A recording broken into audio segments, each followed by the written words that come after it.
What's up, guys? Welcome to Season 2, Episode 36 of the Trout Wrangler Podcast. I'm your host, Ryan Garrity.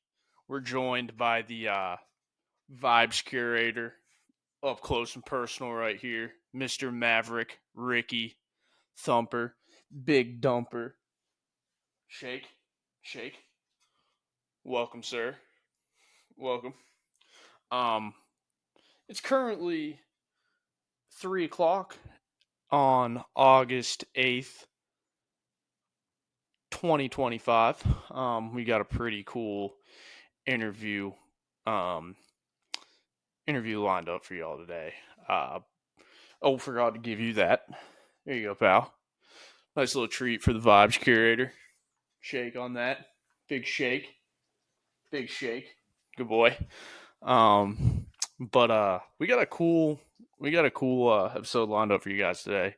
An awesome dude that hails from, I'm pretty sure, the great state of Mississippi. Mr. Tavares, Magnolia Fly. Gonna be a blast. Wait for him to do a little introduction for himself. But before we get into it, we got some cool stuff coming up the line. Like I said, during September, I will be filming on Thursday evenings. We got deer season coming up. For those of y'all that don't know me real well, I am a huge deer hunter. Specifically with a stick and string. So you know what?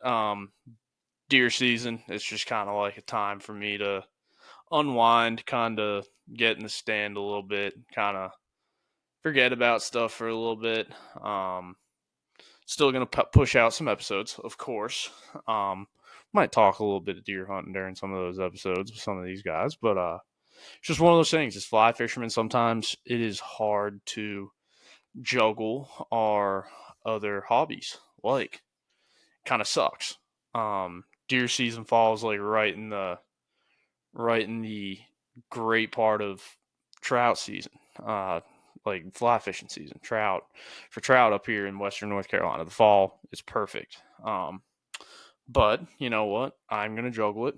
I'm gonna try and hunt pretty hard until at least the end of November. Try and get through the rut, and once the rut's over and things start slowing down a little bit from a deer standpoint, I'm gonna start fly fishing more. It's not like I'm just gonna put my fly rods down. I'm of course gonna still fly fish, but it's just one of those things. Me and my buddies like to deer hunt. It's just something like me. So we got a group.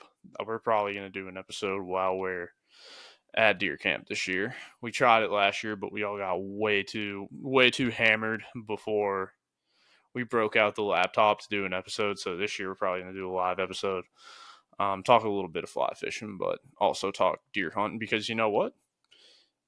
Deer hunting is also a decent proponent to fly tying. So, we tie a lot of stuff with bucktail. So we'll talk a little bit about that. But it's like we got a group of 4 guys from, like myself. I went to East Carolina University. My buddy Sammy went to East Carolina University. My best friend Colton, who I'm actually going to the Carolina Panthers game with tonight, also went to East Carolina University. But me and Colton went to high school together, and when we went to college, we all got introduced to each other. Me, Sammy, my buddy Jake. Jake, I actually met the first day I was even at East Carolina University. So, and then Mr. Cade. Cade went to high school with Colton and I. He lives in Charleston now. So it's like, we got a pretty good group of dudes that we deer hunt with, and once a year we get together and go to deer camp. Sammy comes from Raleigh. Me and Colton go from Charlotte. And we all meet in South Carolina and, try and kill a deer. that's usually a pretty fun weekend. A lot of cold beer involved. Um, Early mornings, popping in some Fuera coffee, um, and getting after it. So, not going to put the fly rods down, but I will be recording on Thursday nights instead of Fridays now. So, they're all going to be pre scheduled.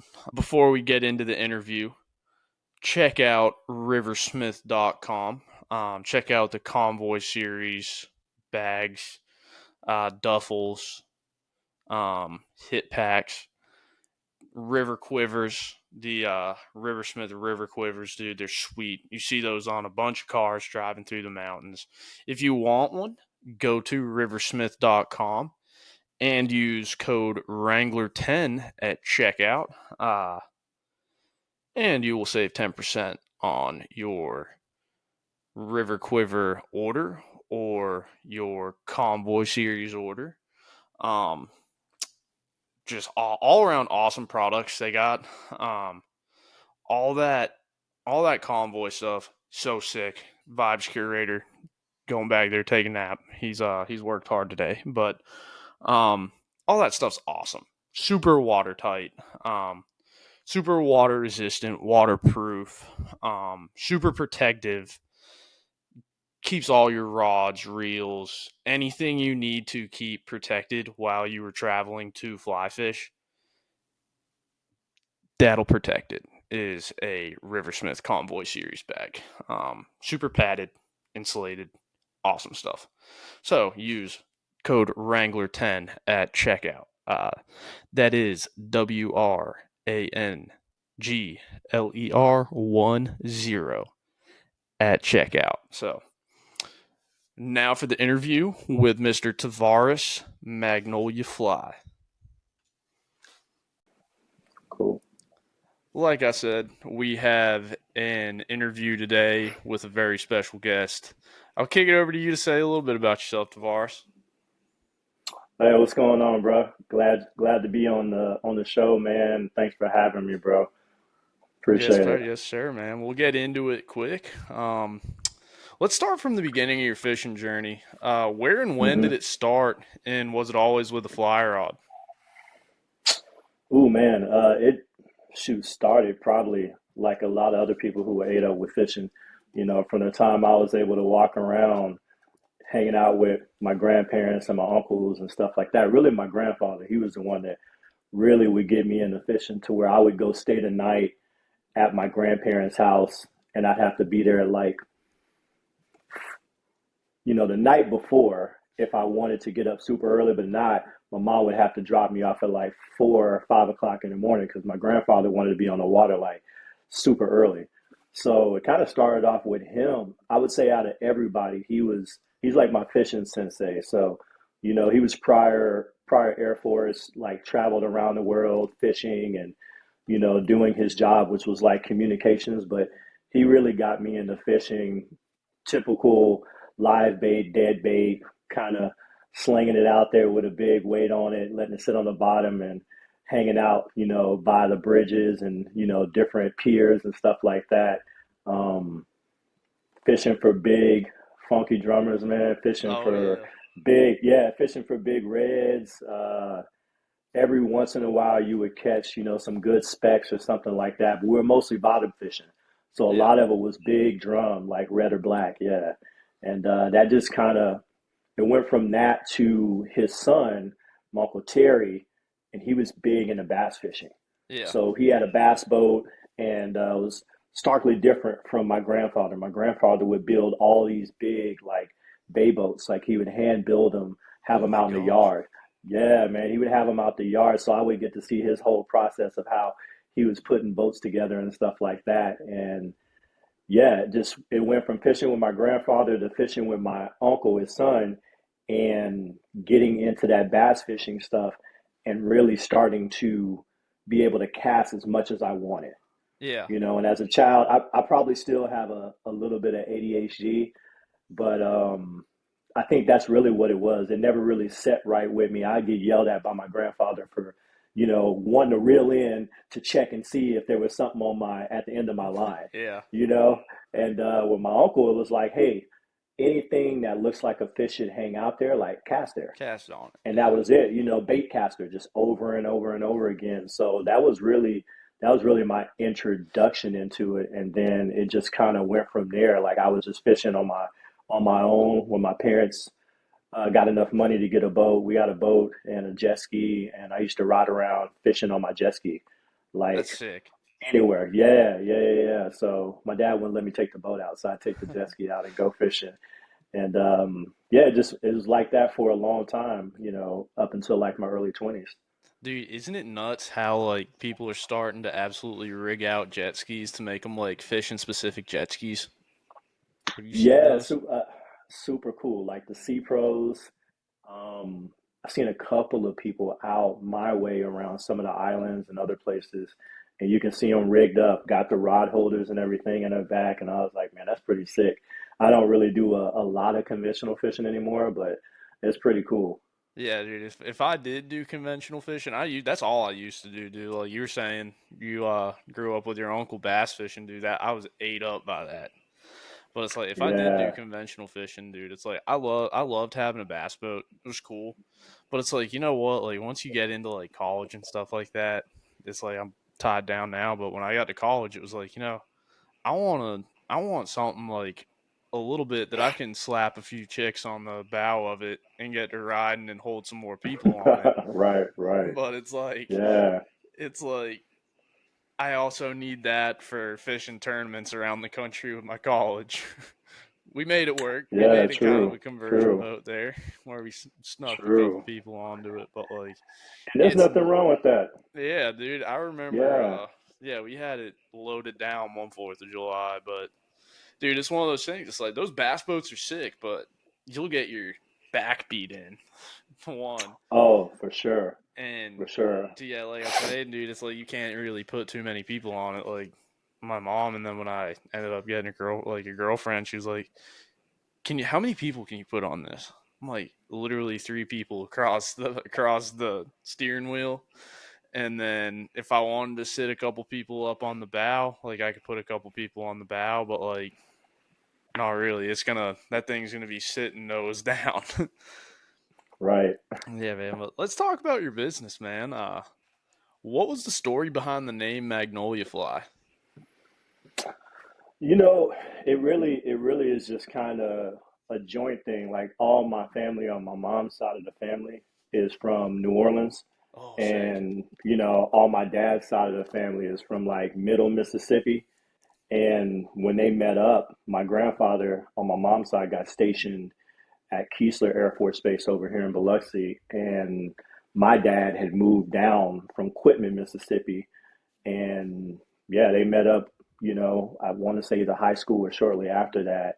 But yeah, the Louisiana and the Mississippi side, like it's a state flower for both states. Yeah. And me being more born and raised here in Biloxi, I was like, dude, that just kind of means something to me. You can't go anywhere without seeing magnolia flowers. Like Right. on the boat, like if I run back into rivers and stuff like that and get kind of back there where nobody is, like just zipping through a lot of those cuts and stuff, you just kind of look around and you see these big, beautiful magnolia trees. And I was like, dude, I couldn't think of anything else. Like I had one idea when I was still living in Alaska, and I thought I was going to stay up there and guide full time and set up a fly shop and stuff.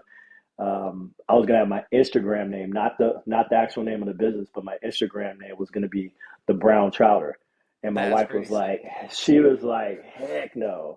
She was like, it's funny to you. She was like, but somebody else might take that the wrong way. And I was like, all right. So I ended up settling on Magnolia Fly. But yeah, I was gonna be the Brown Trouter, man. So That would have been pretty sick though. You got to think yeah, about it. That would have been pretty sick. The yeah, brown trouter. yeah. That's awesome. Yeah. Dude, but would it have been? Would it have pissed people off though? I think a lot of people would have loved that. They Do probably like would have, but I think my wife knew with my business I was trying to be more on the serious side. yeah, Still have fun, but really be taken serious in the fishing industry and not be kind of like more of a parody side. And I know there's plenty of people who do that, and man, all of us kind of have our niche and our space. and I rock out with everybody. But yeah, for me, I kind of wanted to be a little bit more on the serious side and kind of get into the teaching and instructional Yeah. side of fly fishing, kind of give back because I got a lot of the people that helped me were YouTubers, Mm-hmm. honestly. A lot of people who helped me were YouTubers. I kind of talk about that later, but yeah, the name kind of went just came from where I'm from, like grassroots, and there's not a lot of people where I'm from that fly fish. I mean, even in Louisiana, like I'm an hour and 15 minutes from New Orleans. Yeah. I fish I fish Louisiana, Mississippi, and Alabama, like from Mobile all the way over to Hopedale, Yeah. like the Biloxi Marsh. So I kind of fish in all those areas because it's all an hour and 15-minute drive from me. Yeah. So That's what I yeah, do. Mississippi is like a perfect middle ground where you got some like big reds in Louisiana. And then you can hmm also go like a little bit farther out to Texas and get on that big Texas bite. But yeah. I've been out there and kicked it with some of the homies. Did some photos and video stuff out there with Alvin and All Water Guides out that way. So yeah, fun yeah, time. dude. I love New Orleans, man. Do you? My little brother went to Tulane, dude. Yeah. Oh, we used to visit there. So like I went to East Carolina and they're in the American Okay. Conference and for some reason, Pirates. yeah, Yeah. man. Then for some reason my little brother's parents weekend was always the East Carolina game. Okay. So it's like I get on a flight out of Raleigh and I'd fly down to New Orleans, go and tear it up on Bourbon Street and Yeah. go and Yeah. watch the Pirates play with my brother and my whole family would go down there. Right. And dude, those weekends in New Orleans, like they were so much fun. Like outside of Bourbon Street and stuff like that, dude. New Orleans is just such a unique city. It's unbelievable. Like you got Yeah. the It is. beignets at Cafe Du Monde and stuff like that. And do you remember Martian Bayou? I think they had it was shoot, they had that fly shop on Decatur. I used to I really didn't do a whole lot of like driving around and looking around for fly shops back then. I didn't get into fly fishing until probably around 2008, and I still was doing more conventional stuff than I was yeah. doing fly fishing. So yeah, when I would come home and fly into New Orleans and stuff like that, like I was just like I'm just trying to get here, hang out with family and stuff. But yeah, I heard about it. I heard about Yeah. that store. I think it was Nola Fly Shop. That's what it was called, dude. It was Okay. run by the Martian Bayou guys that have like a big lodge out in De La Croix and stuff like that. Yeah. And it was a pretty cool shop. Like it was one of those things that was more like if you like to fly fish, it's like a tourist attraction. It's like you go in there, they had some like spoon flies and stuff like that.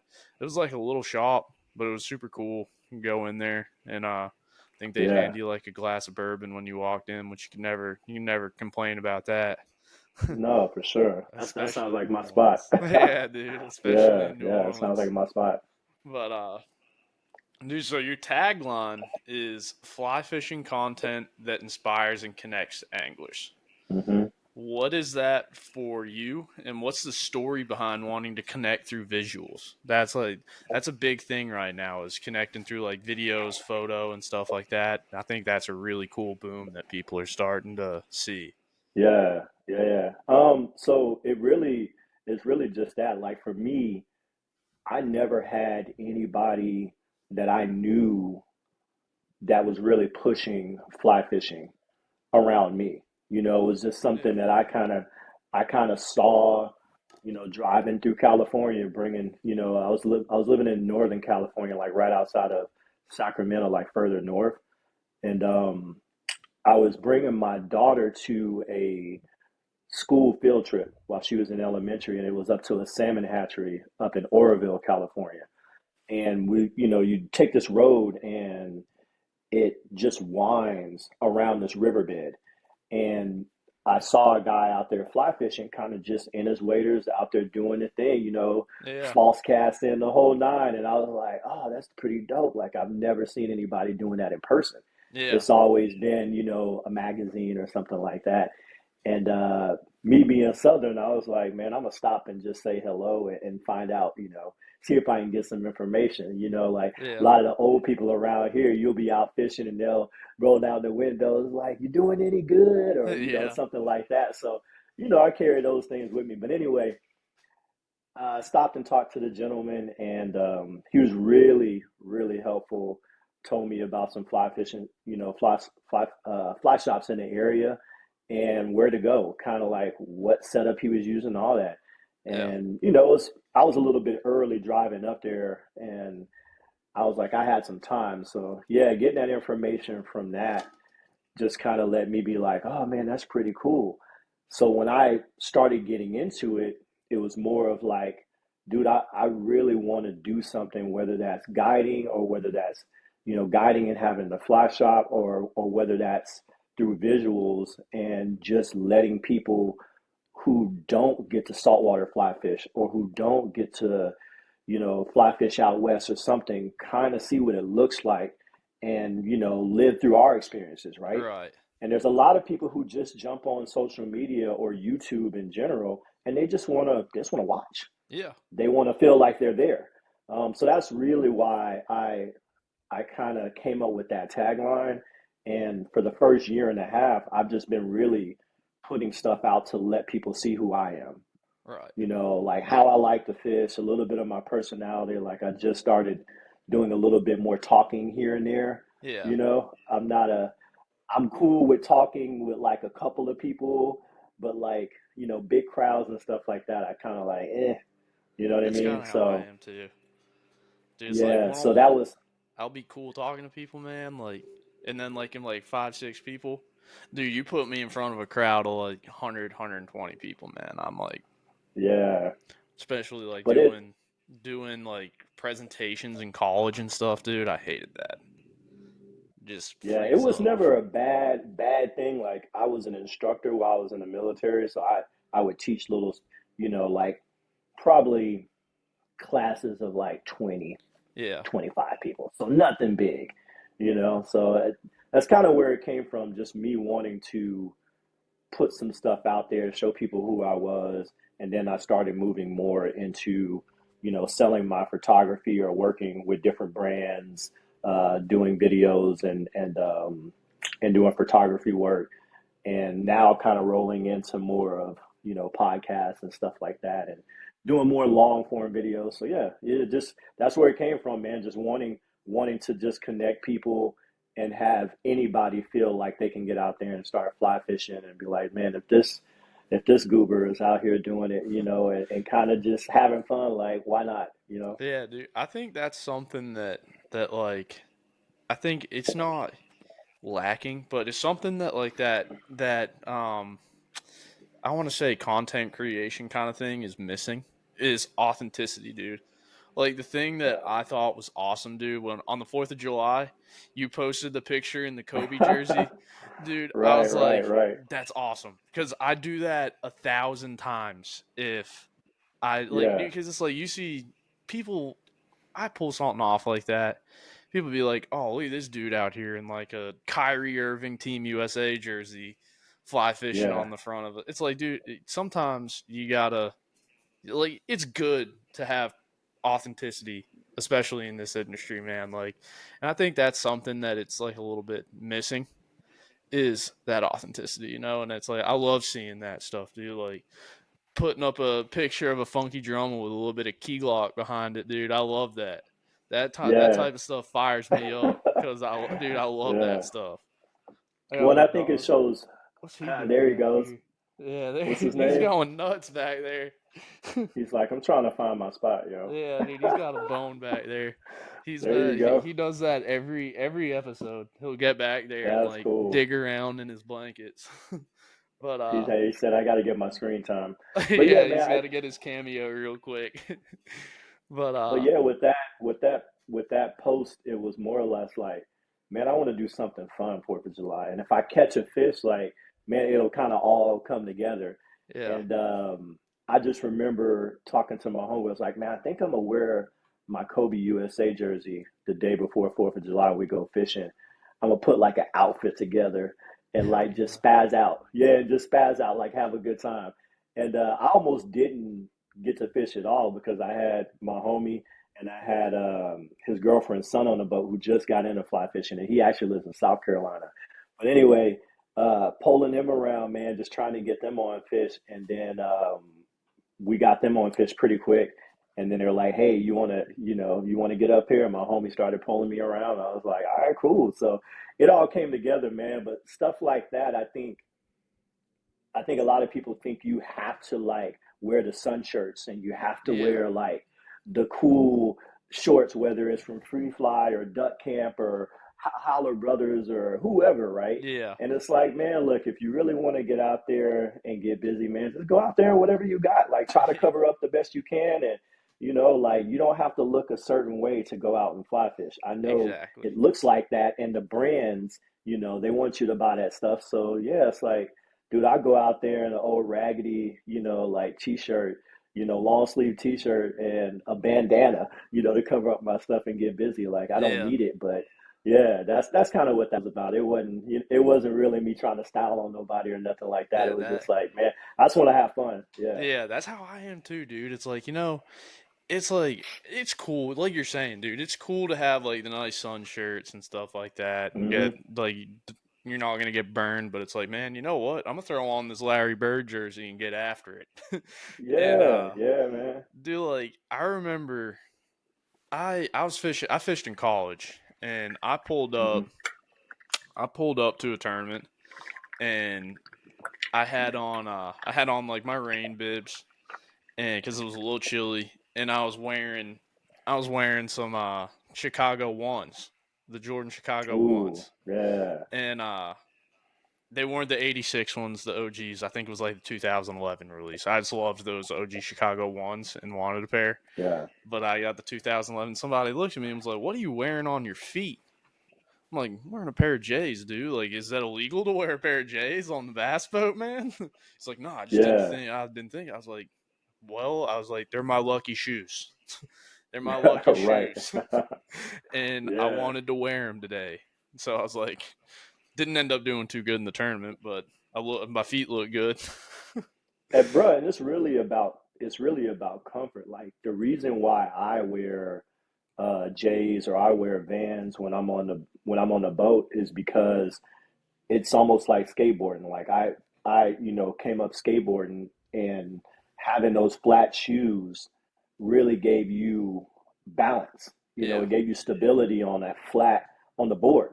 yeah, So when I started uh, rolling on my skiff, I tried to wear other shoes. Like I tried to wear shoes that like had a lot more cushion to them, or like, but my feet would like move around so much, like my feet would get fatigued.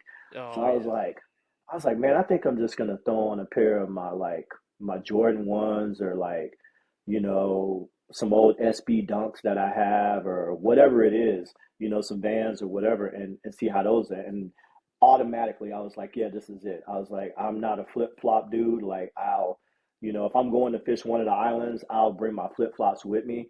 But for the most part, I'm in Jordan ones or Vans or some type of SB Dunks or something. I still yeah, haven't got brave enough to wear like my threes or anything like that. I was like, yeah, that's a little bit too much for me.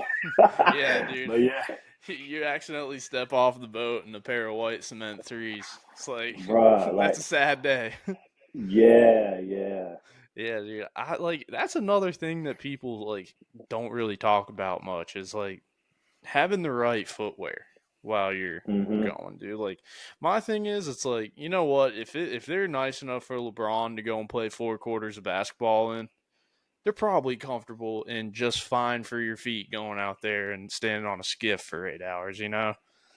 oh, for It's sure, yeah, it's like if like dude the Kobe sevens, dude. I used to fish in Kobe sevens all the time because they yeah, had that good ankle support. Their soles were like padded, and they were the hmm, most comfortable Kobe's I ever put on my feet. I had an old pair of the I had a pair of the Kobe 7 USA's that I balled okay. in for like 4 years, and they were just beat to hell. And I'd wear them on the boat sometimes because they were just long tournament. It's like I know they were gonna keep my feet comfy and keep my feet keep my feet stable, because that foot fatigue sucks, man. It's like Man, it sucks. It's like it's bad. getting off the boat when you have like I had a hot foot on my bass boat, and it's like you almost feel like you're hitting that hot foot with your foot for like 4 hours after the tournament. When it's like you're like, oh my Yeah, gosh, start yeah. driving your car like the boat, and it's not a good deal. Yeah, my feet actually, we went out yesterday. I was on my homie skiff, and usually how it rolls is whoever's boat it is, you know, you fish first. If I'm on his boat, I fish first. If he's on my boat, he fishes first. I Yeah. pull. So we got up there, really bad overcast, and I started looking for fish, and I kind of saw a back roll. And I just got up on the casting platform. So saw it roll, made the cast, ended up catching a fish. Well, we only been out there for like 15 minutes. So then I get up there and pull, and we don't see any fish. We're starting to see fish, but the overcast is so bad you can't see them until they fill the boat, Yeah. type of thing. It's almost like a flip shot, type. But I ended up pulling for probably 4.5 hours straight, and my feet were going numb. I was just Oh, like, dude. So it's important, man. Like you said, to have those right shoes on. I mean, even if you go up there barefooted, man, if you're up there for a long time, like you're gonna feel it. oh You yeah, know? oh yeah, Yeah. dude. It's nuts. I hate that feeling. But I listened to the Historic Coast Hangouts episode you were on, dude. hmm I learned you're an Air Force vet, dude. What's the coolest place you've been stationed in the Air Force?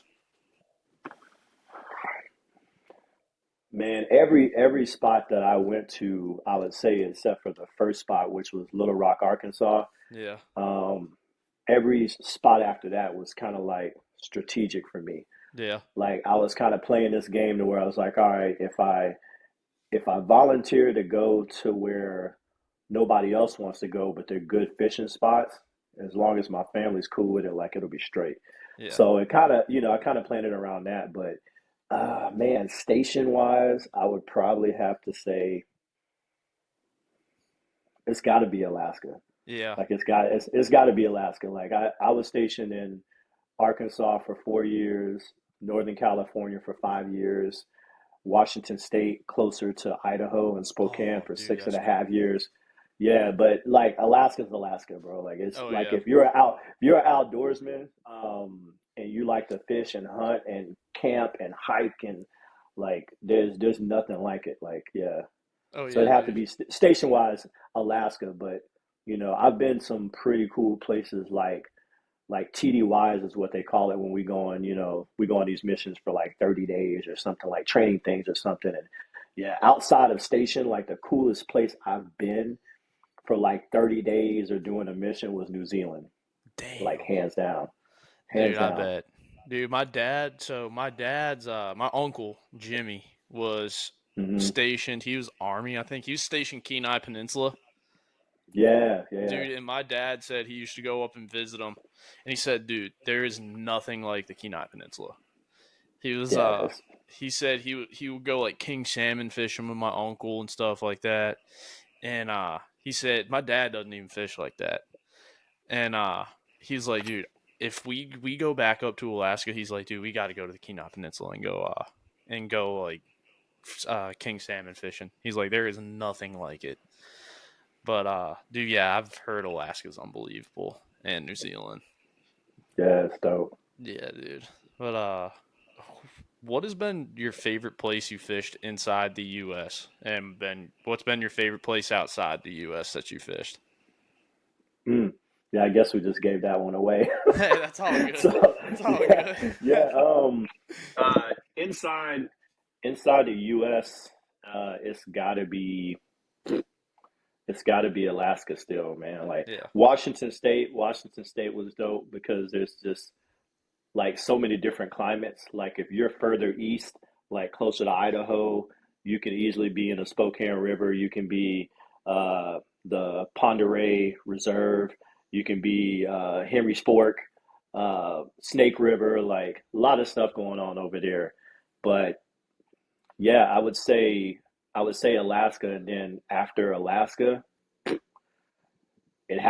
it had to be here. It had to be home, man, Yeah, because it's just like, yeah, between Louisiana and like Alabama and Florida and like, here in Mississippi, and just like once I got like the saltwater bug, bro, like there was no turning back. I was like, dude, yeah, I don't ever want to wear waders again on a consistent basis. Like I want to like, just chill out and hang out and be on a skiff and yeah, some J's and hell whatever. yeah, Like hell yeah, dude. It's a yeah, hard bug to kick, dude. Like, if I stayed in Florida, I would have sold my. I had a '99 Skeeter. I think I sent you that on Instagram the other day. yeah, I would have yeah, sold that '99 Skeeter and bought a skiff. 100%. yeah, Dude, like, if I stayed down there, I ended up having to come back here. That's a long story for another day. Whatever, I'll tell yeah. you that one at like Marsh Fest or Okay, something like that.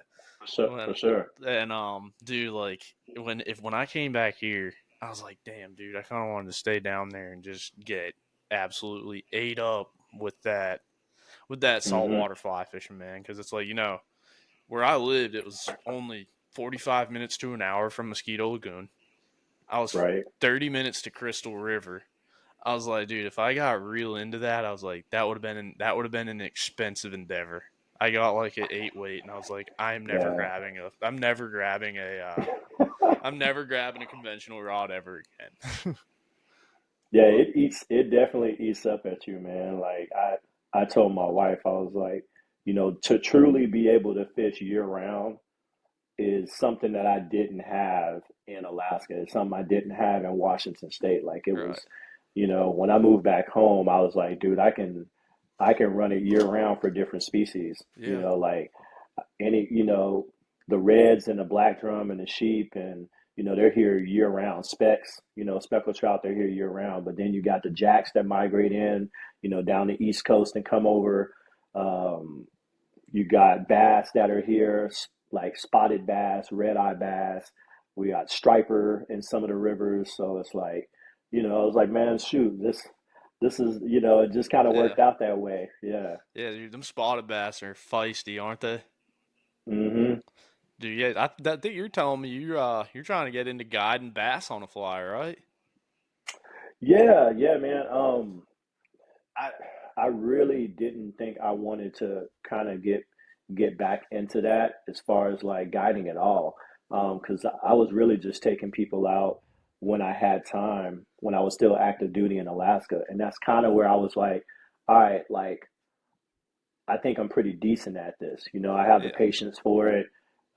I love watching people catch fish. I love watching people trying to figure it out, like getting on a river and like, all right, you know what, we're on an 8 hour float down yeah, one of the creeks, and like, all right, they're not hitting this. Like, what else do we need to do? All right, let's pull the raft over. Let's readjust. Let's figure it out. yeah, Let's take a while to just look around, yeah, and see what's going on instead of just hurrying up and tying something else. Like, let's just sit here for a second and just read what's going on in nature, and then we can kind of make our next play. yeah, So the bass thing was, it kind of went back to that, because in Alaska I had time to really help people. I had time to have conversations with people. Like saltwater is not like you fish saltwater, so you know that, especially sight fishing. Like there's not a lot of teaching moments when you're on a skiff. yeah.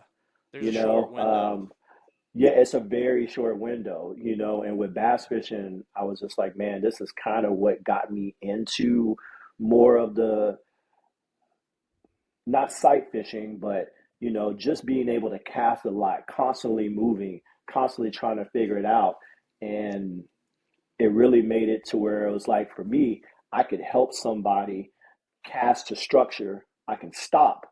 We can talk about it. We can, talk about casting. We can still, focus on stuff like that. But it's not like, hey, here's a school of, 20 fish that are tailing. Like, don't F this up. Yeah, Like, yeah, and you've probably been out with a guide or have some homies that are like that. Like they get real like jazzed up about it, yeah, and it can get intense. It can get intense, and I was like, I just really want to do something. Just want to do something different, something chill, something yeah, relaxed. I'm starting to get really really busy with the media company, so it's like I don't want to take on too much. yeah, Bite off more than I can chew. So some other things are coming, like tournaments I'm trying to put on and stuff like that. So I was like, want to do something to where it's just like, hey, this is low key relaxing. It's Yeah. not going to cost you $700 to $800 a day. It's it's something where I can work with you. We can have a nice relaxed time, and yeah, you can almost get casting lessons and be able to catch some bass at the same time. Yeah, dude. And I figure like this: if you can cast to bass, in areas where bass live, under docks, under trees, if you can cast for that, dude, you can make any cast. Oh yeah. You can make any cast, hundred and I percent. think people forget about that. One of the people who I have the privilege now of calling a friend, but somebody I looked up to and learned a lot just on YouTube before I even like met them in person. Alvin Dito, he talks about bass all the time Yeah. and about name me a better sports fish. He's like, there's a reason why bass fishing is so huge and it brings in so much revenue because they're readily available and they eat well. Yeah. They jump. So he was like, yeah, man. He was like, that's kind of what it was for me. It was like I want to do something that kind of got me started on my fly fishing journey, and just do that and be low key and just chill and kind of carve out my own niche here, Yeah. instead of guiding saltwater and doing what a lot of people are doing, which is fun, but it's just, man, like I want to go out and saltwater fish, like with just me and the homies, or like Yeah, and have take fun.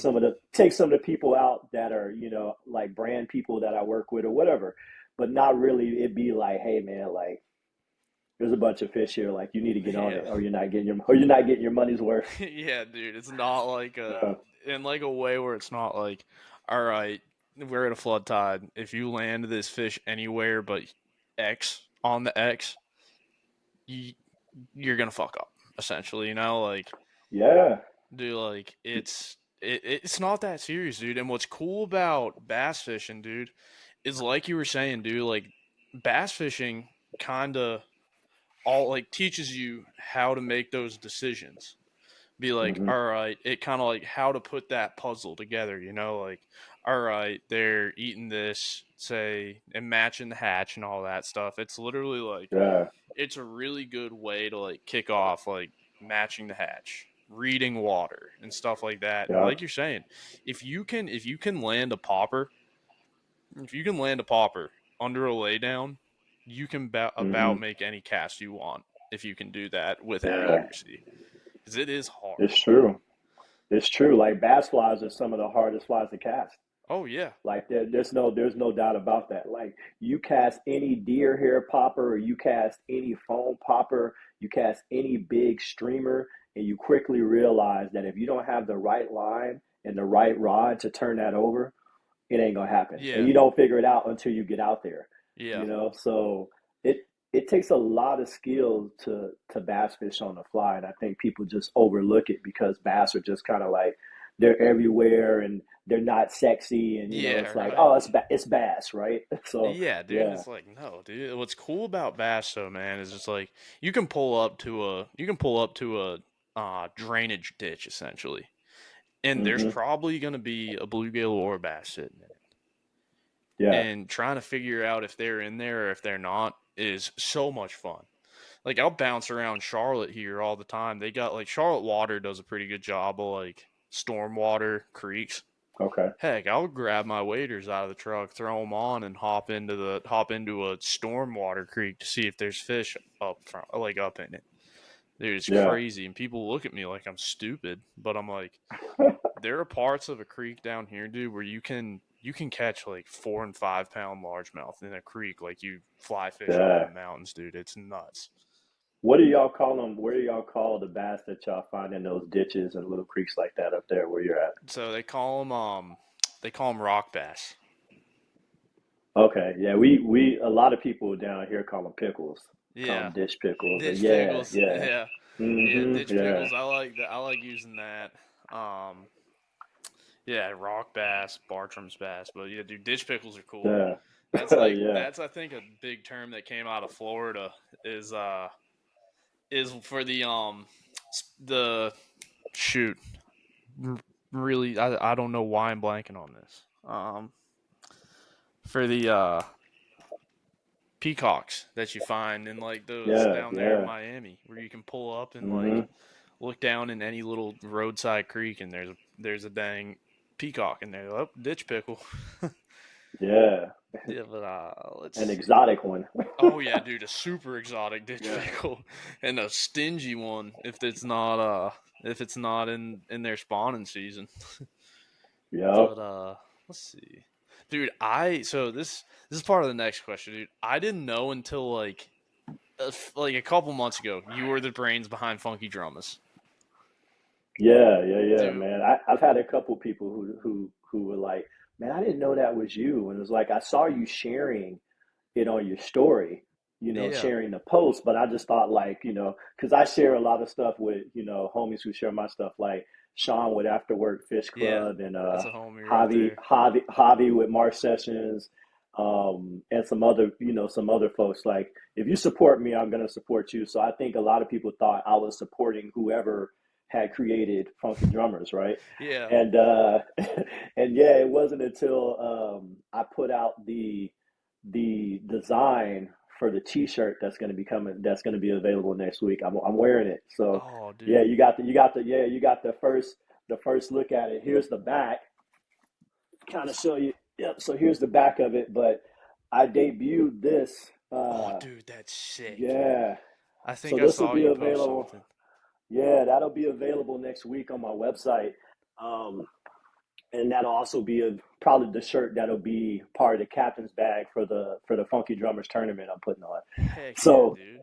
so yeah, yeah, it was kind of just one of those things where I get bored, man. I really I do do, and too. I think it's my adult ADHD or whatever it is, but I'm constantly thinking of stuff. Like I put a whiteboard in my office to make sure that I stay on track, with different color like markers and Yeah, magnets and stuff like that. Because if not, bro, I'll be on to the next thing. But yeah, it was one of those things where I was catching a lot of them, and a couple of my homies that I fished with were like, "Dang, bro," they were like, "It was like them, the funky ones love you, bro." And I was like, "Hey, look, man, you gotta love who loves you back, right?" yeah, And it went for a while like that, where I was just like, every time we would go out fishing, like one of my homies would catch a bull red and I'd catch a massive black drum.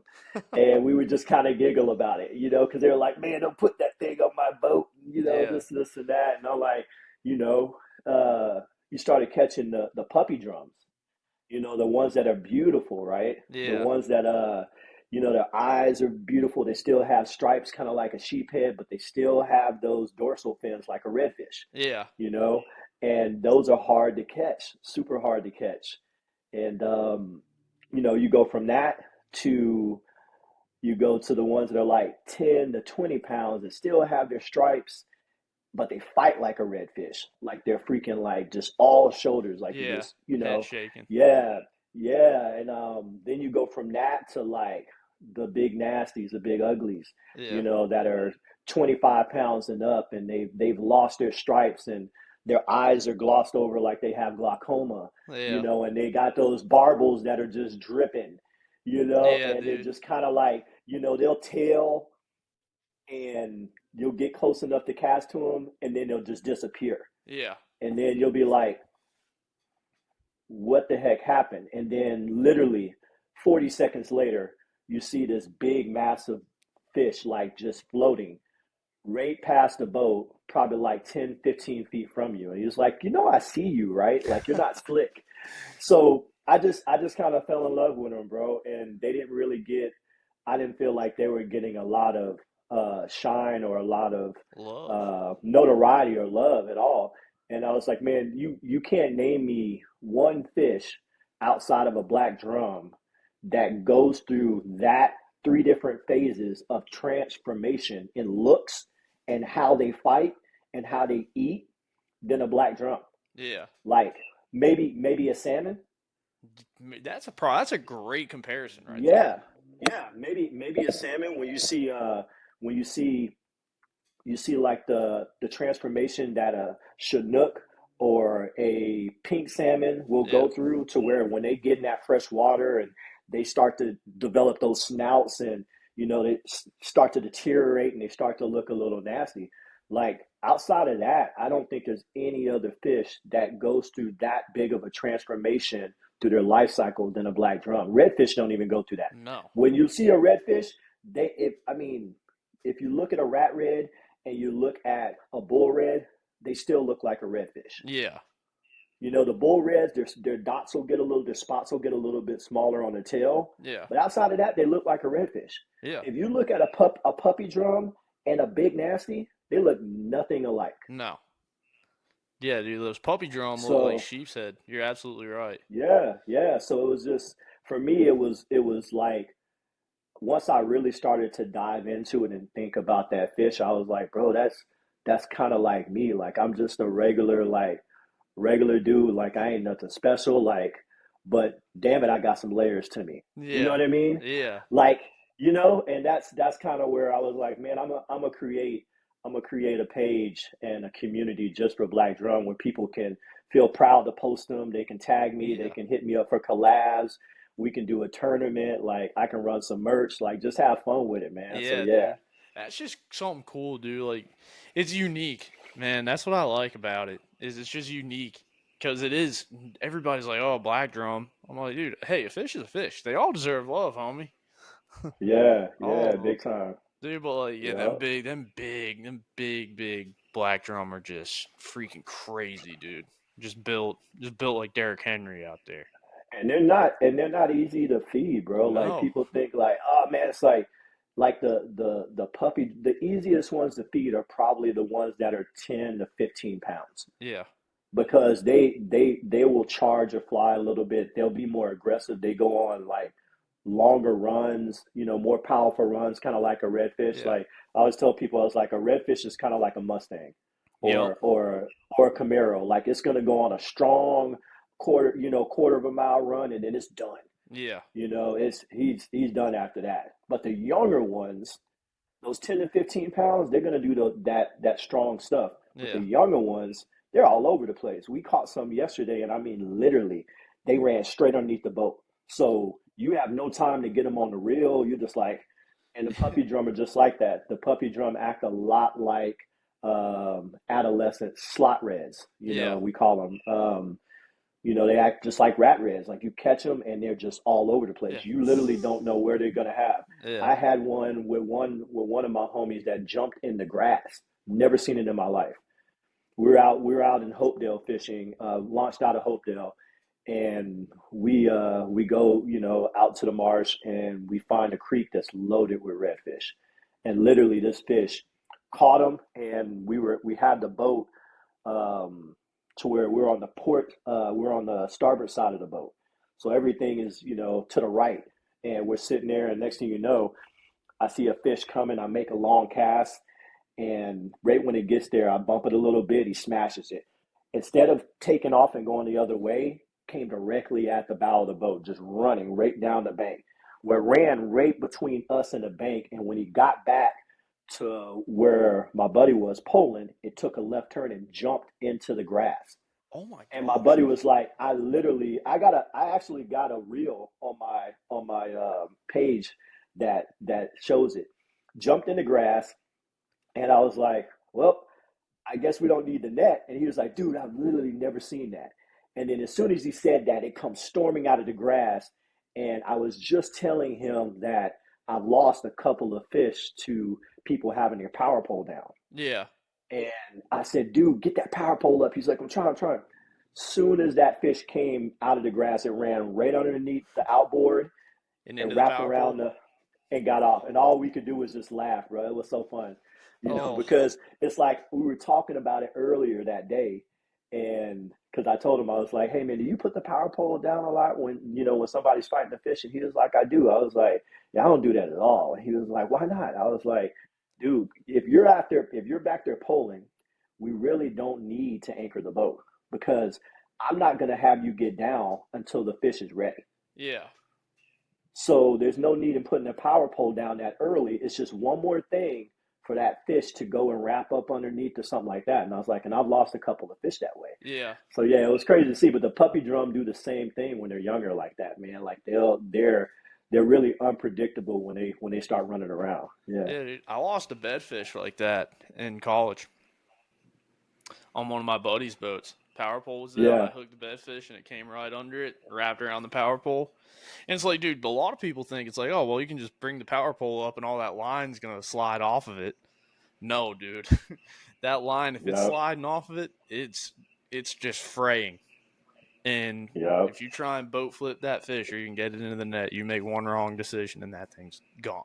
Yeah, that's slack. It's a slack too. Like the Yeah, second, especially when you're, if you're strip setting the way you're supposed to and you hook that fish in the corner of their mouth, like if that fish turns the other way and you're not playing that fish to wear it out and turn it, well, if it gets hooked underneath that power pole, the first thing it's going to do is it's going to directly build slack up in your leader. yeah, And as soon as that fly starts to get slack from water or whatever, movement or whatever, it's going to work its way out that fish's mouth if it turns or something. And I think if I had a camera and put it on there and watch it, I'm pretty sure it'd be something similar to that. You yeah. know what I mean? And that fly Yeah. just pops.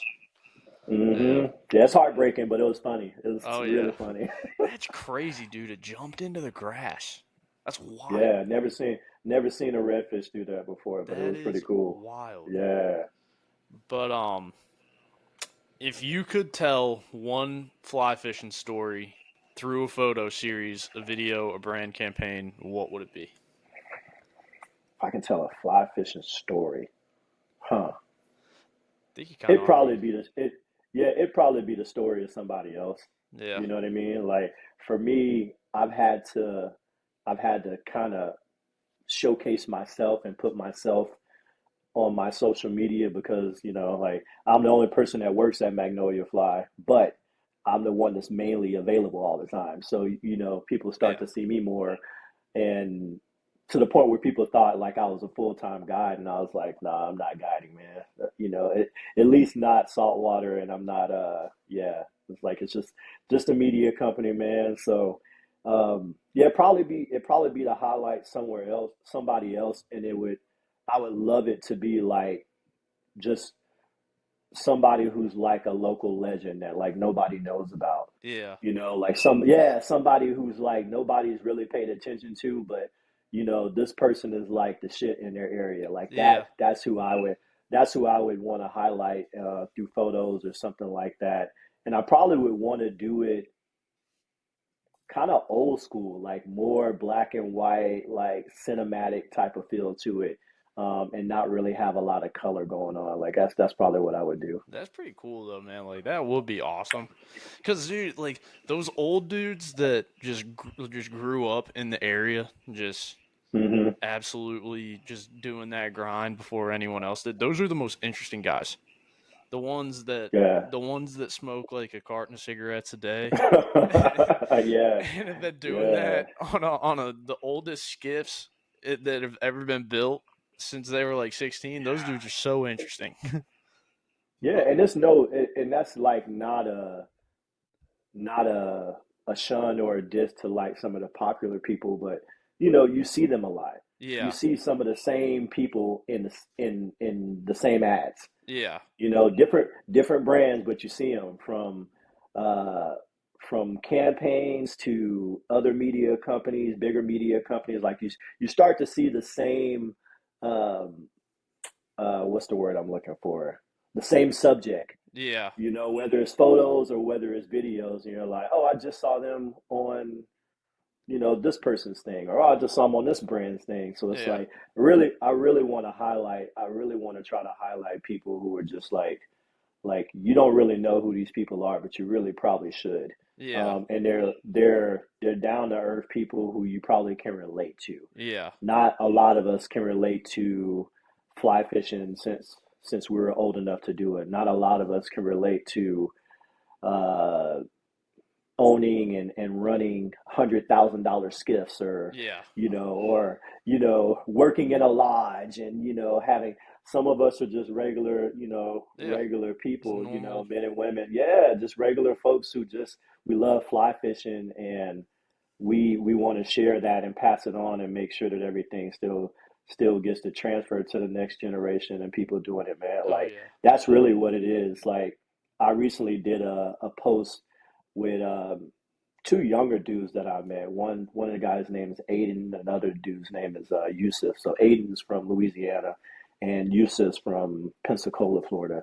And I've taken them out separately a couple of times, and they haven't really fly fished a lot for stuff in the marsh. Yeah. Yusuf's fly fished over off the beach a lot, and then Aiden's done a lot of bass stuff. And I was like, man, I want to get you guys in the marsh and let y'all experience that, seeing those fish tail in skinny water, seeing them halfway out the water, you can see their eyeballs and stuff. I was like, dude, it's ill. Like it's something you wouldn't expect a fish to be able to do, but Yeah. redfish and black drum, they do it.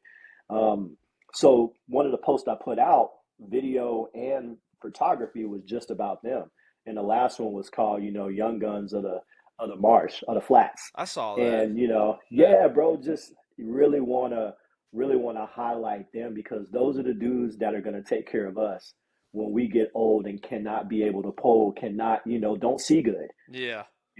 Like, so it's like, bro, you got to treat every generation with respect and make sure that we all, connect, and, like that, like the slogan, fly fishing content that inspires and connects people. Like, that's exactly what that is. Like, I just want everybody to feel welcome and feel valued when it comes to the fly fishing industry. Oh yeah, it's dude like that. The young guns of the marsh.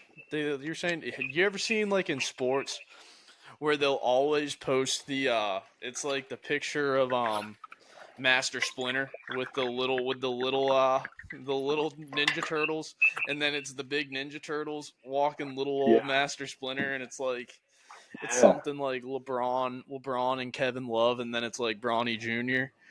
who's yeah, man. yeah, dude, it's the exact same thing. It's like those young kids are the ones that are gonna be the Ninja Turtles helping out little Master Yeah, Splinter when we're all older. yeah. And if you keep all that stuff to yourself, man, like, the one thing I've kind of found out in fly fishing, and it wasn't really like that when I was conventional fishing a lot, but fly fishermen are so secretive. Like, Oh yeah, everything's like, you got to break the code for them to let you in, and yeah, some people, I won't say the whole industry, your local people and stuff like that at your fly shops or your, fly fishing clubs and stuff, they'll share information, but a lot of people don't share it on platforms like this, you're right. like social media stuff, and podcasts and YouTube, where it's like, dude, like, these are the things that you need to know. Yeah, And a lot of the stuff you're going to learn out there by getting on the water and people taking you fishing, right. not like, hey man, I want to, if you want to fish with me, like, it's going to be 700 or 800 bucks. And it's like, there's a place for that too. Yeah, But there's also a place for people who just want to take people fishing and share that experience with them and not charge them anything, and that be okay. yeah, A balance to where I'm not taking out of the pockets of full-time guys, but I'm also sharing that passion and that love. This might be one of these two dudes, might be our next, like famous guy. yeah, We don't know we don't know so if I'm like, dude, like, get on my calendar, or I'm like, hey, you know what, like, if you want to fish with me, just go ahead and book a trip. yeah, Like, there's a place for that, but there's also a place for you to be like, hey, you know what, dude, like, just come hang out, yeah. like, let's go. Yeah, yeah. Dude, so there was a guy, very similar story like what you were just saying. I used to fish this little old um Union County Union County lake, had some giant bass in it. Hmm. And I was in high school and I was always up there. There was this old dude, Willie, that was always fishing there. He was a Native American guy. And dude smoked like a freight train. He was just a fishing son of a gun too. And Yeah. dude dude fish when he wasn't at work, that dude was fishing literally like sun up to sundown at the lake he worked at. I walked in there one day and I was young, stupid. I was like, "What's up, Willie?" He's like, "Hey, Ryan, how you doing?" And I was like, "Good, man." I was like, "I've been having trouble out here recently. Like, the last 4 times I've been out here, I haven't caught anything worth a damn." And he's like, he's like, "I ain't gonna tell you." And I had figured out that he loved the key lime pie from the restaurant up the road. Little old like country, home cooking restaurant. Yeah. And he was like, "Nah, I ain't gonna tell you." I was like, "Let me tell you this." I was like, "I will go up and buy you 2 slices of key lime pie from from the uh from the Lighthouse restaurant, and I'll Hmm. come back down. I'll give you the 2 slices of key lime pie, and we'll hang out and we'll share fishing stories." He's like, "Make it 3 and you got a deal." I was like, "Say Yeah. less." I left. I left the boat ramp. I went up to the restaurant. Got 3 slices of key lime pie. Bought him back. He got in. He got in his boat that he was keeping at the boatyard. Got all, Hmm. literally like put a close sign on the on the shack that he was supposed to be working. He brought me out there, put my kayak in the water, and he was like, "Fish here, here, and here." I had 19 pounds and 5 fish by the end of the day. And That's what's I up. got out of there, and he was like, "Thanks for the key lime pie," and I was like, "Thanks for the spots, man." And still to this day, I still go back there, and he remembers who I am. Just a local Union County That's fishing dope. legend. I haven't Yeah, been there in man. a while. I don't think he could. He might not. Might not be around anymore, which would be sad. Shoot, I mean that might be worth like a in person sit down like podcast interview if you can Oh find yeah, him if he's still there. Yeah, because yeah, dude. man, I don't know too many Willies that Yeah, don't know anything. yeah, Usually anybody named Willie knows some stuff. yeah. Like I've for seen that sure. too. Like shade tree mechanics, like you name it. Like you find somebody named. I haven't found a lot of Willies who are like Rudy Poops or Yeah, like dudes that just ended up like not being productive. yeah, So that dude. doesn't surprise me. Yeah, It's like they're all addicted to something too. Like whether it's yeah, like cigarettes, a can of Copenhagen or something like that, or yeah. just working, man. I met dude like there's another dude, Willie, that worked on my boat in Florida. And the dude I pull up to his house, he's like, "What'd you fuck up?" I was like, "Honestly, man, I don't know." He's like, just leave it with me." He's like, "I'll diagnose it in 20 minutes." Right. Sure enough, I get to work. He'd be calling me in 20 minutes. He's like, "Gotta get some spark plugs and drain your gas." He's like, "Bring me a case of beer." He's like, "Bring me a case of beer and I'll do it right now." And he's like, "You come and grab it all when you get off of work." I was like, "Say less." Yeah, man. Those dudes just know something about everything. Oh yeah, It just seems like, if they have a way of figuring stuff out. I love people like that. yeah, me too. Yeah. There's like my favorite people, but dude, like they all got funky names, like a Willie. They all got a funny nickname too, from like 5 different people. But let's see. What's been your favorite collab that you've had so far? You mean as far as like just like social media wise or Yeah, just work in just general? social media wise. Hmm. Man, I probably say the most fun I've had, like just going, shoot some stuff and it not really being about money. Yeah. It's just about hanging out. Was with Alvin and Allwater guys. So Bonner and Cassio and my homie Leo, who guides up in the Olympic Peninsula. So Oh. Leo was down here for like a week. He actually just left my house probably like 2 weeks ago. So he came back with me from ICAST. Like we met up at ICAST and then he drove. He's a Ford ambassador. So he takes a trip like once a year just around the US like fishing and making content for Ford. So he was like, dude, I'm gonna show up to ICAST because he's like, I did some photo stuff for Costa, and he was like, I know you're gonna be there with TFO. He was like, let's link up, and then I'll just drive back with you. I'll follow you back to your house. So we did that last year, not from ICAST, but he just came down and hung out, did a lot of content and stuff like that. But I would say once we left there, we went to Texas like a couple of weeks after that and hung out on the Texas coast over in right outside of Rockport, like Goose Island. Yeah. Dude named Tim and his wife runs a really nice. They have like 4 cottages. I might be saying it wrong, but I think they have like 4 cottages and they all overlook the flats.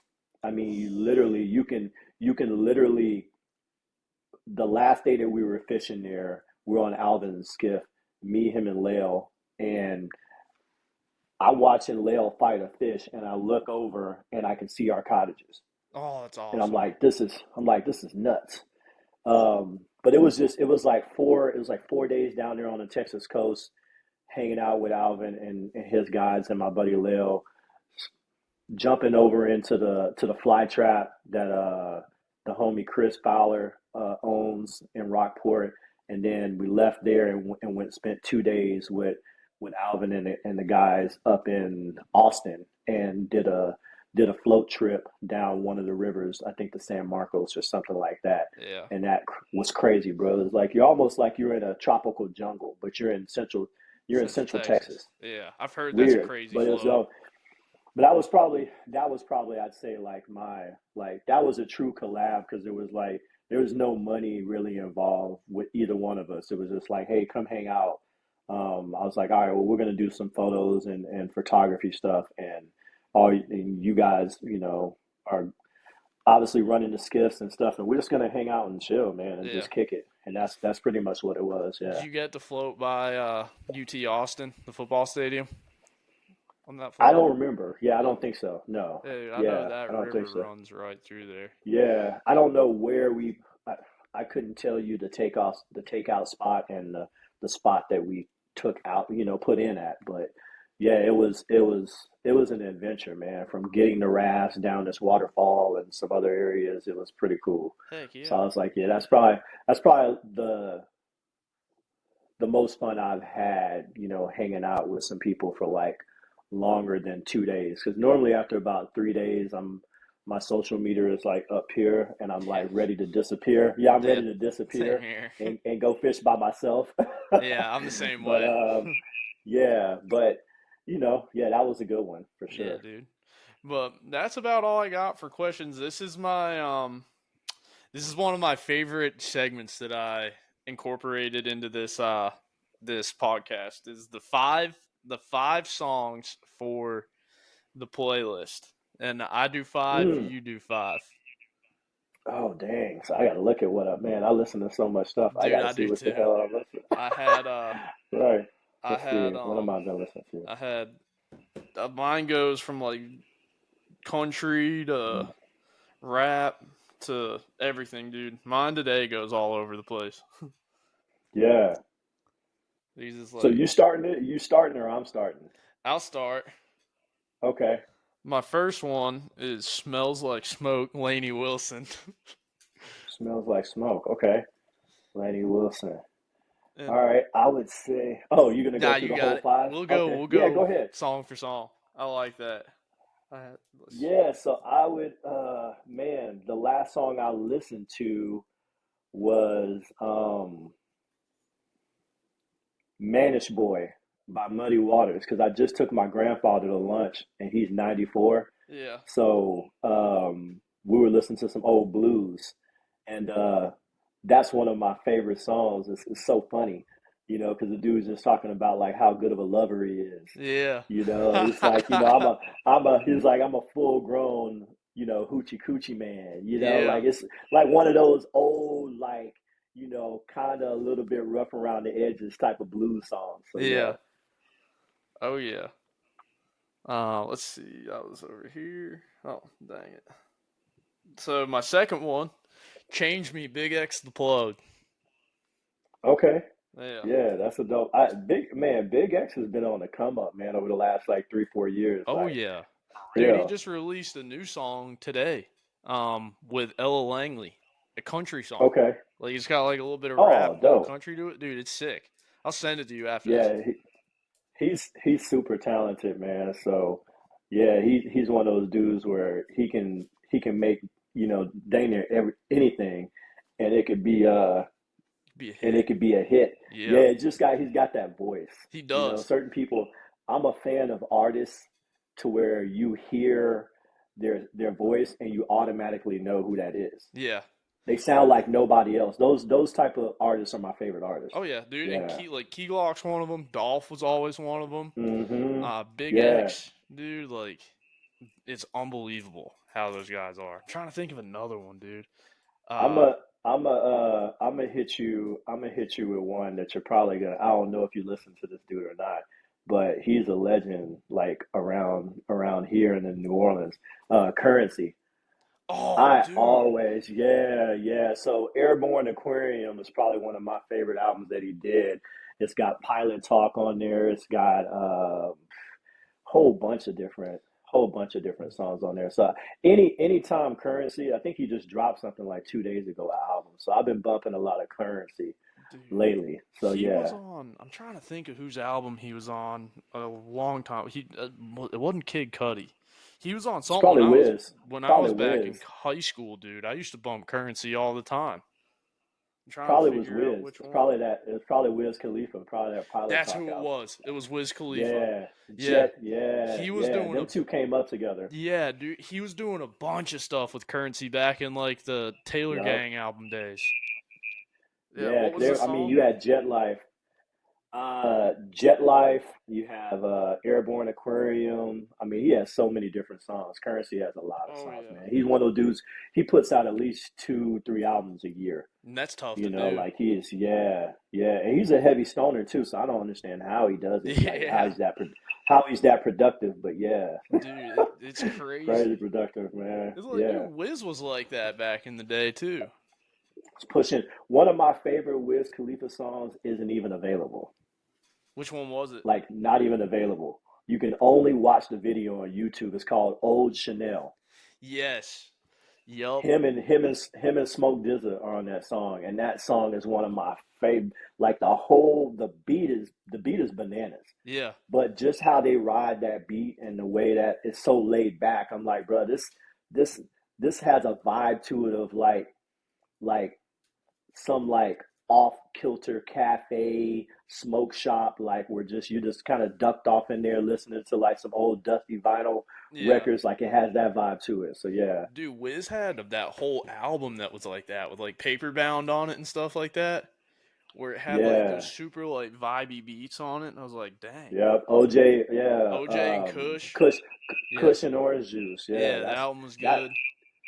Yeah, that came out when I was in Afghanistan, dude. I want to say it was like 2010, the end of 2010. Yeah. Yeah, I was bumping that like like it was no other when I was in Afghanistan. Yeah, it was Yeah, dope. dude, that was a good album. He had a ton, dude, and it's like Black and Yellow. That was a good one. That was like middle Oh school for yeah, me, dude. yeah. You can't go wrong with that. Oh yeah. And then my other one was American Nights, Zach Bryan. Okay, Yeah, nice. Yeah, that's a good one. he's been putting out a lot of stuff too, man. Yeah, it's crazy.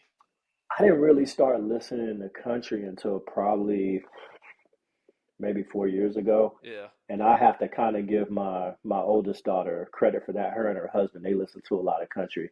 And people were always telling me, like, man, if you like the blues, you'll like country. Yeah. You just got to find the artist that you like, Yeah. you know, because there's some blues that are like true like Bluesy. blues, like Yeah. yeah, and then like real old school, and there's like this country that's like that too. I'm Yeah. kind of somewhere in the middle with country. Like I don't like the pop country stuff, Yeah. but I can't really vibe with the super super old school country because it doesn't really connect with me. So I'm Yeah. kind of somewhere in but I'm somewhere in between.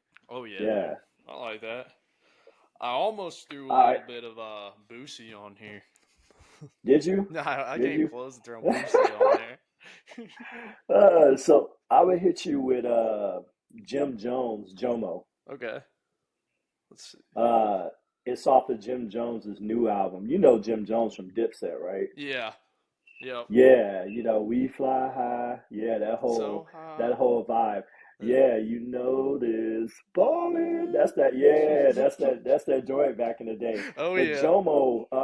Jomo is his nickname, and I didn't know that. That's what his grandmother called him. But the song, dude, is like so empowering. It's like I think the hook is like you got to show him who you are. You got to show him you a star. And Yeah.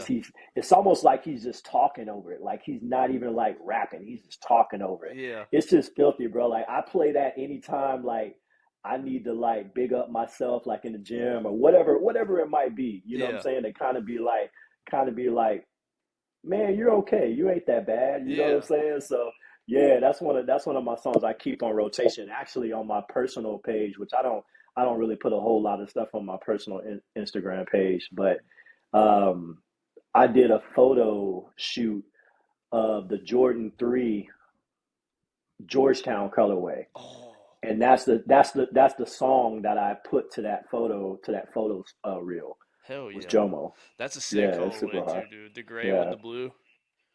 yeah, they're back there. I keep Heck them yeah. I keep them somewhat clean.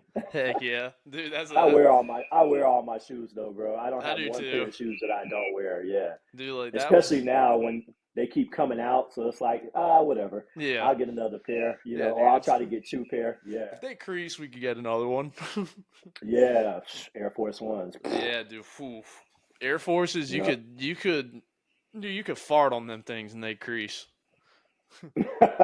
And once they're creased, they look like Shit. turds, man. They Yeah. really do. Yep. My next one, dude. This is a song I've been bumping recently, dude. Is "Ski" by Future off of the new Future Okay. album. I don't think I've jammed that one yet. Dude, I it's think sick. I've listened to that album, but I don't think I've really really dove into it. A lot of times I have to go back and listen to albums and actually just sit and listen to them. Yeah, Like pour me 2 fingers and just sit on the couch and put the Spotify on TV and just chill out yeah. and listen to it for me to really take it in. I agree with that. Or be at the gym. If I'm at the gym, I can roll through a whole album and be good. Yeah, Yeah, yeah, for dude. That sure. last Future album wasn't too bad. There were some Mm, songs on 'em that I was sitting there. I was like, "Ooh, that's tough." You know that face where it's like, it's yeah, they got a yeah. meme that it's like, "Ooh, that boy, nice." Or, Oh yeah, yeah, dude, yeah. yeah, that meme. There's like, there's a couple on there that like really make that face, and then Like there's some old where I'm like, old dude, why future. is this on this album? Yeah, like Purple Rain was one of my favorite Future songs. Oh yeah, Yeah, and that's when he was like, oof, like that was it. dude, I've Yeah, seen uh, I've seen clips of the new Drake album. Dude, I think yeah. I think Drake I think Drake's getting back to the old Drake where he's just going crazy. You know, I wish it didn't have to get to this point for him to do that because I watched the video for because I love Yeah, visual art. So I watched the video to What Did I Miss? And I was like, this is corny, bro. I was yeah, like, why are you standing in front of all these guns laid up on the ground? Like, yeah. you ain't hard, bro. Like, you know what I'm You're from saying? Like, Toronto, bro. right, right. You're a lover boy as you claim to be. So Yeah, like, come on, man. Like, I think a lot of people have pulled stuff out of Drake that he didn't want to come out, like insecurities and yeah. stuff. Ken. But he's still one of the most talented dudes. Oh Like, yeah, I don't care what nobody says. Nobody can make those range of songs in rap except for him. yeah, Except for him. Nobody can make an album where you're mostly singing and people are like, oh, that shit's fire. yeah, And then can go on and really start snapping with the lyrics and be like, oh, dude's hard too. The yeah, only time I don't like him is when he tries to act hard. Like he tries to, that's the Drake where I'm like, I don't like this Drake. yeah. I like the Thank Me Later album Drake. Yes, Like, you know what I'm saying? Yeah. dude. I Yeah. think So that I think Kendrick really fucked him up. Dude, like, Yeah, I think so. I think he got in his head yeah. a bunch, man. I He did, think and I think deep I just want down to. Drake didn't want to admit it, but dude really messed with him. Like, dude really messed up Yeah, his head. yeah. Which Let's see some what I got next. What I got next? Man, the Black Keys busted. Oh, I love the Black Keys. I love Black Keys. Love Black Keys, man. Black Keys are like dope. Like Black Keys almost remind me of. I don't know if you remember them or not, but there's a group called the Black Crows. Yes. Yeah, Black Keys give me when I first started listening to Black Keys, they give me that type of vibe. Oh yeah. You know what I mean? Yeah, like just dude, you're just like you're cool without trying to act cool. Like Yeah. it's just some people just got cool in them. You know Yeah. what I mean? And I think they're one of those bands where it's just like they don't have to do no extra stuff. Like, you can be around people who you're just like, man, that's a cool ass person. Yeah. Like, yeah, they come off that vibe to me with their music, like, and just kind of watching the aesthetics, like, Chemical Brothers Yeah. back in the day with the electronic stuff. Like, man, I was like, I love to have went to one of those concerts or something like that. Oh Yeah, yeah. Dude, Future Birds gives me that vibe that they're just cool ass people to hang out with. I haven't listened to them. Dude, Now, Future see, Birds now is you pretty put me. cool. All right, now you put me onto something. I'm about to lock that into my Spotify for Yeah, sure. dude, it's got Yeah. it's kind of got like a little bit of like a rock with country roots to it, you know? Okay. They're out of Athens, Georgia. My younger sister went to the University of Georgia, Mhm. and I got to go down there and like they have a walk of fame with like all of these like artists on it. And I was like, huh, looking at some of them, and I got diving into like the Athens, Georgia like music scene. It's like Yeah. Widespread Panic's one of them, REM, and then Future Birds was like the biggest one recently. Okay. And I started listening to them. I was like, damn, I really like this music. You know, I was like, damn, this Yeah. is Yeah. great. But Yeah. my last one was China Cat Sunflower by the Grateful Dead. We was just talking about this the other day, me and my wife. So I got a magazine in from Sims, and they're doing a collab Yeah, thing with Grateful yeah. Dead. And I'm sitting here and I'm like, my wife's like, do the Grateful Dead like do they fish? And I was like, no, they don't fish. They're like, famous band. And she was like, I pulled out because I have like one of their earlier albums on vinyl, Yeah, and I pulled it out, and she was like, "Oh," I was like, Jerry Garcia, like, you know, most you got the talented Ben and guitarist. Jerry's, the Ben and Jerry ice cream Yep, flavor and stuff, Cherry and she was like, Garcia. "Oh, okay, yeah." It's just I was like, they're one of those bands that just it's a cult following. Like Yeah. it's not it's more than the music with them. Oh yeah, You know what I I mean? agree. Um, so yeah, man, since you went that way, I I'd be remiss not to throw Wu Tang in there as like Yeah. band wise, because Wu Tang is, man, that was almost like the fiber of who I was in high school, in middle school was Wu Tang and gosh, um, the old stuff like Protect Your Neck from the first album, Yeah. The Mysteries of Chess Boxing, but man, when Old Dirty Bastard really started shining and the Shimmy Shimmy Y'all came out and Brooklyn Zoo, and Yeah. I was like, this dude he's rap, but he's soul, he's punk, like he's Dude, yeah. like there's nobody, his He's whole name, he's Old Dirty methodical Bastard. He's with like, everything that he did. Like yeah, his rhymes, you could tell like he took yeah. time thinking of them, which is But it was crazy. all over the place. It Yeah. was all over the place. He can say fart with love and it would sound cool. You know what I Yes. mean? Yeah. Because it was just the way he said it. And even his name, like the Old Dirty Bastard, like in karate flicks and old kung fu flicks, the Old Dirty Bastard was a dude who had no father. Yeah. So ODB took that name because he said, "There's no father to my style. There's nobody like me. There's nobody who did this before me. Nobody after me who'll do this." So yeah, Wu Tang, man, for me, probably Protect Your Neck. When that shit Yeah. comes on and I put that on in the gym, because every Wednesday I do Wu Tang Wednesday. Yeah. I play nothing but Wu Tang in the gym, in my car, like if I'm cleaning up or if I'm working on photo edits or whatever. Like it's my desk. You can't see it, but my table is a big Wu Tang flag right now on my Oh, desk. sick. Dude, Yeah, yeah. it's black with the yellow Wu Tang, with the Wu Tang emblem in it. So yeah, Hell yeah. yeah, those are iconic. Yeah, Wu Tang is iconic for me, man. Like that's my child. Even being from the South, that's a childhood thing. Oh Almost yeah. like Grateful Dead. When I meet people and they're like, "Yeah, bro, I've been a Deadhead since my dad put me on when I was younger." Like, That's how yeah, I've been. My mom and dad put me on the Dead. yeah, it's cool that that stuff passes on and it's timeless too, right? Yeah. Like Always. there's bands that you can play now and people are still on it. It don't matter what generation it is. Oh Yeah, yeah. that's always dope. But that's about all I got for you today, man. You got any last thanks or plugs you want to give out on here?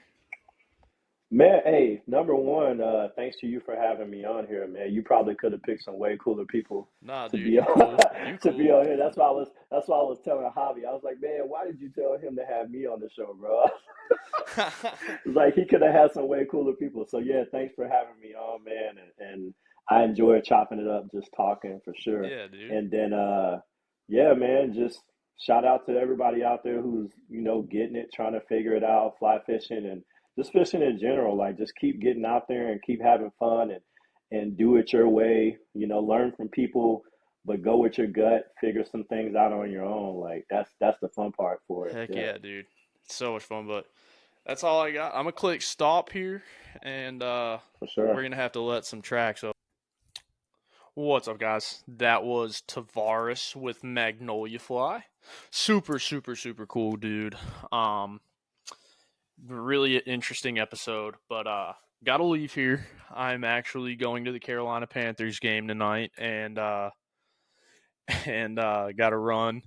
This is either gonna be up tonight or tomorrow night, so we shall see. But um, thank you guys for listening. Like, subscribe, and have a great weekend.